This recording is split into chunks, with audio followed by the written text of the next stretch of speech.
Assalamu alaikum wa rahmatullahi wa barakatuh. All praise be to Allah who has given us strength and opportunity to learn English.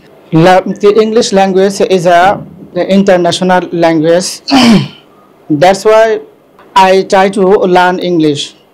You can ask me why have I come here to learn English as a huzur, as a alim. So I will give you an answer. Every not only huzur but also every student should learn English, because if you try to go abroad, you need English. If you want to do well in Bangladesh, you need to learn English. So that's why I try to learn English, and I don't know how will I to learn English. I think more than once about this.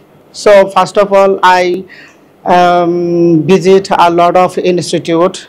Then I get English fantasy. Then I admit here, and I realize and I feel I to learn a lot of things from the English fantasy. So that's all about my topic. Until then, Allah Hafiz.